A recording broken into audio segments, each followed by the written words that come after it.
fonçant à travers brouillard et beau temps, avalant les distances, dévorant les étendues, triomphant de tous les obstacles, voici les fous du volant dans leur éternelle poursuite. Les véhicules se dirigent vers la ligne de départ.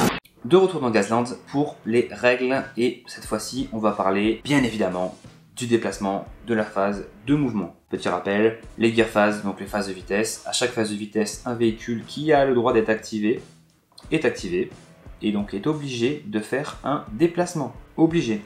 Et ce déplacement, ce sera en rapport avec sa vitesse. Ce véhicule-là est en vitesse 3. Ça veut dire, et vous l'aurez bien compris, que c'est en relation avec les gabarits qui sont là. Est-ce qu'il a le droit d'utiliser celui-ci? Non, parce que on peut l'utiliser que si on est en vitesse 1 ou 2. On peut utiliser celui-là, celui-là, celui-ci, celui-là, celui-là et celui-là. Enfin oui, celui-là aussi. Beaucoup en vitesse 3. En vitesse 1, on peut utiliser ça, ça, ça, ça, ça. En gros, en petite vitesse, on a quand même plus de choix. Moins on va vite, plus on peut faire de virages serrés. Plus on va vite, moins on pourra en faire et plus ce sera risqué. Pourquoi? Parce que vous avez vu que sur les templates, vous avez des petits logos. Ça, c'est un shift, ça, c'est un shift, et ça, c'est un risque. C'est important parce que pour un véhicule, celui-ci par exemple, peut lancer 4 dés. Vous allez voir, ce sont pour le test de pilotage, il peut lancer 4 dés. Si il est en vitesse 1 ou 2 et qu'il choisit ce template-là, il va pouvoir avoir accès à, comme s'il gagnait un résultat shift supplémentaire. Et les shifts, c'est la vie. Par contre, s'il était en vitesse 5, il aurait gagné un risque automatique. Et les risques, c'est pas la vie. Il faut s'en défaire au maximum. En vitesse 3 et 4, il n'y a aucune différence. Il n'y a aucune amélioration, aucun ajout, aucun malus, aucun bonus. Alors, comment ça se passe? J'ai mon véhicule qui est ici. Il doit se déplacer. Donc il est en vitesse 3, je disais, il doit se déplacer. Donc moi ce que je vais choisir un médium, comme ça, ça sera plus simple. Comment je le place? Je vais devoir le placer. Hop là, bougez-vous. Je vais devoir le placer. Hop. Il y en a qui préfèrent soit le mettre devant le pare-choc, soit si vous avez un socle pour le véhicule, vous le placez socle à socle. Il faut qu'il soit bien centré par rapport au véhicule et qu'il soit bien parallèle au véhicule. Hop là. Certains préfèrent le mettre sur vraiment contre les roues à l'avant. Pareil, ce sera pareil pour l'arrière. Hein. Les roues, moi j'aime bien parce que c'est quand même plus sympa que si vous avez un véhicule par exemple qui a, moi j'ai cet exemple là, celui-ci par rapport à celui-là, qui sont essentiellement les mêmes véhicules, hein, sauf que celui-là il est très long. Si je commence là, il va gagner 1 cm par rapport à lui. Voilà. Moi j'aime bien commencer par rapport aux roues, ou alors en étant le plus proche possible du pare-choc à l'avant. C'est-à-dire que là c'est le pare-choc à l'avant, là c'est le pare-choc à l'avant, ouais c'est un buggy, il est plus petit, mais là le pare-choc à l'avant je vais partir, on va considérer qu'il va être à peu près par là quoi. Voilà. Après on est là pour s'amuser, je rappelle. Donc on n'est pas sur des règles extrêmement précises, même si on va voir plus tard dans les tips, il y a la règle du carnage qui fait que si jamais il y a un doute, je le rappellerai tout au long des vidéos, si jamais on a un doute, et ben c'est toujours ce qui va engendrer le plus de carnage, le plus de chaos, le plus de dégâts, le plus d'explosions, le plus de trucs quoi. Peu importe que ce soit en accord ou pas avec les deux joueurs ou que ça avantage un joueur ou l'autre, c'est pas grave. Donc je place le gabarit de mon véhicule, le gabarit devant mon véhicule. Comme je disais, on est obligé d'avancer. Donc là, si j'étais je suis en vitesse 3, si j'ai un véhicule devant, il va falloir que je l'évite. Ou alors que je prenne quelque chose de plus court. Alors je me dis, bon, je vais prendre celui-ci. Mais celui-ci, malheureusement, j'ai pas le droit de le prendre. Il y a une règle dans Gazland, si on la joue, c'est du moment qu'on a touché un gabarit, on est obligé de le placer et de le jouer. Si malheureusement j'ai touché celui-ci, alors que je suis en vitesse 3, du coup c'est mon adversaire qui va lui prendre, un gabarit et qui va le jouer à ma place. Donc là on va faire ça sera plus simple. Hein. On va faire donc, j'ai touché lui, j'ai pas le droit, je suis en vitesse 3. Mon adversaire il va prendre celui-ci, il va se dire, ok mon gars, tu voulais là-bas? Eh ben c'est dommage, tu vas ici, Et en plus de ça, vu que tu es en vitesse 3, tu prends un jeton risque. Youpi, je suis content. Donc ça c'est le cas où on a fait une erreur. Dans le cas où on n'a pas fait d'erreur, c'est-à-dire je prends celui-ci, vous avez vu donc sur le médium, on a en vitesse 1, 2, 3 et 4, on a un shift. C'est plutôt sympa. Moi j'aime bien utiliser celui-ci. Avant de déplacer notre véhicule directement à la fin, on va faire notre test de pilotage. Le test de pilotage, c'est en fonction de votre véhicule.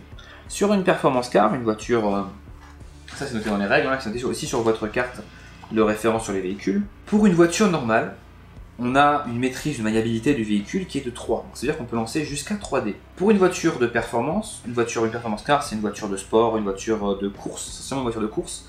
Elle est un peu plus fragile, mais elle est plus rapide, parce qu'elle a été allégée évidemment comme une voiture de course. Elle a été réglée comme il faut. Et donc là, vous allez avoir 4D. 4D de lancement. Une moto, elle a 5D, parce que la maniabilité, une moto, c'est vachement maniable. Et une voiture classique, elle va avoir 3D aussi, par exemple. Un buggy, il y en a 4 aussi. Donc, on va prendre 4D, et on va les lancer. Notre but, c'est d'avoir un maximum de shift. Voilà. Une fois qu'on a lancé notre premier jet, on a le droit de relancer une deuxième fois, ce qu'on appelle pousser, les jets qui ne nous plaisent pas. Mais ça va engendrer un jeton hasard. Donc là, je vais le faire. Un jeton risque. Oh là là, parfait. Donc, j'ai chopé. Donc là, j'ai un risque. En plus, parce que j'ai poussé. Mais ce qui est parfait, c'est que là, ici, je vous rappelle, parce que j'étais en vitesse 3, je suis toujours en vitesse 3, d'ailleurs, on va le symboliser avec ce dé là. C'est comme si j'avais virtuellement un shift. Alors les shifts, ça sert à quoi? Donc j'ai 4D. Je vais espérer avoir accès à au moins un spin. Ce que j'ai, c'est parfait. Donc j'ai mon spin, je compte bien l'utiliser, donc je le réserve. Je garde mon spin, vous allez voir pourquoi. J'ai un slide. Ah, et le slide, ça pourrait être intéressant aussi. Hein. Pourquoi? Vous allez voir. Je vais garder le slide aussi. Malheureusement, le spin et le slide, ils vont, quand on va les utiliser, nous générer un jeton de risque. Donc là, j'ai potentiellement 2 jetons de risque qui vont être générés. Ils ne le sont pas encore, ce qui veut dire qu'avec mes shifts, je ne peux pas les annuler. Par contre, ce que je peux faire, c'est si j'étais toujours en vitesse 3, hein, je peux quand même passer une vitesse et annuler le jeton que je gagne en passant la vitesse, avec celui-là. Donc, du coup, je passe en vitesse 4. Et je vais, avant de bouger mon véhicule, placer... D'abord, ça se résout comme ça. D'abord, on place le template, le gabarit de slide, qui vient ici. On ne touche pas le véhicule adverse, du coup, on ne vient pas en collision. Hop là, je mets mon véhicule dans le sens où je veux. Je peux me mettre dans ce sens-là, comme je peux me mettre dans celui-là. Vous avez bien compris que c'est celui-ci qui m'arrange le plus. Imaginons que ce sont des gros poteaux très très durs et j'ai pas envie de me les taper. À ce moment-là, je prends... Donc là, je viens d'utiliser le slide. J'ai fini d'utiliser le slide. J'ai mon jeton que je mets sur la carte de mon véhicule. Donc là, s'il n'y en avait pas, maintenant il en a un. Et s'il y en avait plein, eh ben, dommage. Et ensuite, je peux... En fait, je suis obligé d'utiliser slide. Vraiment, je suis obligé de le... Si je n'ai pas réussi à le supprimer, je suis obligé de l'utiliser. Par contre, le spin, je peux pivoter mon véhicule. C'est-à-dire que si j'ai envie de le pivoter comme ça, eh ben, il est pivoté, donc potentiellement j'ai le droit. Mais moi, ce que je veux faire, c'est donc on prend le centre du véhicule, là. Donc je vais le retirer un petit peu, hop. Et je vais le pivoter juste comme ça. Voilà. Et là, la prochaine fois, je pourrais encore faire un tout droit. Et là, je passerai. Alors, on a le droit, potentiellement, de mesurer, mais uniquement que quand on va faire la phase de tir. Avant, on n'a pas le droit de mesurer. De toute façon, du moment qu'on va toucher un template, il va être activé. D'accord? Donc là, avec ce spin que je viens d'utiliser, hop, j'ai gagné un deuxième token. Si j'en avais déjà 4, et bien là, alors, si j'en avais pas, j'ai fini ma phase de mouvement, je passe à la phase d'attaque. La phase d'attaque, soit je tire dessus, soit pas. Si c'est la première porte, j'ai pas le droit. Je continue, il n'y a pas de phase d'attaque. Je passe à la phase de sortie de route. La phase de sortie de route, c'est, je répète, si un véhicule qui est en jeu a 6 jetons ou plus, ouais. En gros, s'il a 6 jetons sur sa carte, il va faire une sortie de route. Donc là, en l'occurrence, si j'en avais pas, et ben avec mes 2 jetons, j'ai juste 2 jetons de hasard. Il faudra que je supprime le tour d'après, ça c'est mieux. Ou alors, si j'en avais déjà 4 par exemple, là à ce moment-là, on va rentrer dans une phase de sortie de route et on va faire un test. Dans tous les cas, je reviendrai à la vitesse 1. Si tout se passe bien, j'ai plus de jetons sur la vitesse 1. Mais si ça se passe pas bien, comme on disait, on verra la phase plus tard. Mais en gros, voilà. Genre, oui, comme ça. Il faut que je fasse les dessous. Oui, on verra plus tard. J'en ai fait. Là, par exemple, j'ai fait le dessous. Tadam! Ouais, oui. Voilà pour la phase de mouvement. Alors, les petits trucs et astuces que je pourrais vous donner par rapport à la phase de mouvement. Il est obligé de faire un test de pilotage. Mais, vous n'êtes pas obligé de lancer tous vos dés. Ce véhicule-là, il avait 4 dés. Celui-là aussi, vous pouvez en lancer que 2. Qu'est-ce que ça va changer? Ça va changer que potentiellement, si vous n'avez pas de chance, avec vos 4 dés, vous pouvez vous bouffer que des résultats qui ne vous intéressent pas. Mais genre, vraiment. Si vous en lancez que 2, vous en mangerez que 2. Après, vous pouvez, comme on a dit, on peut pousser. Pousser, c'est quelque chose qui n'est pas forcément utile. Par exemple, vous avez un shift, un shift, un shift. Ou alors, non, on va faire plus simple. On va faire un check. Ouais, le un check, c'est plus simple. Vous avez un check.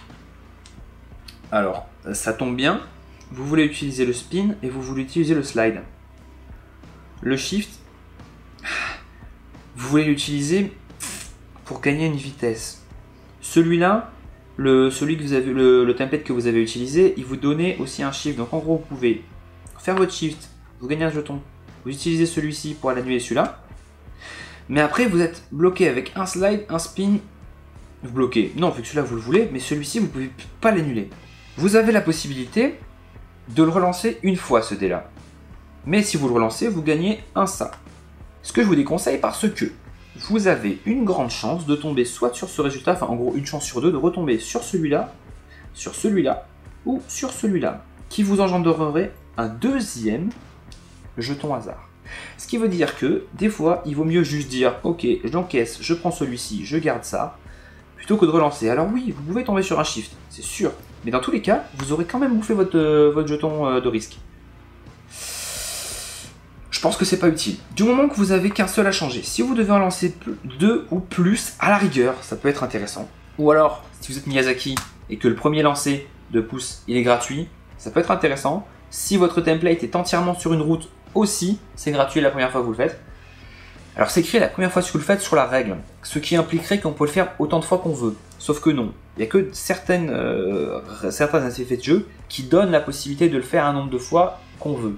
Et plus on le fait, plus on le risque.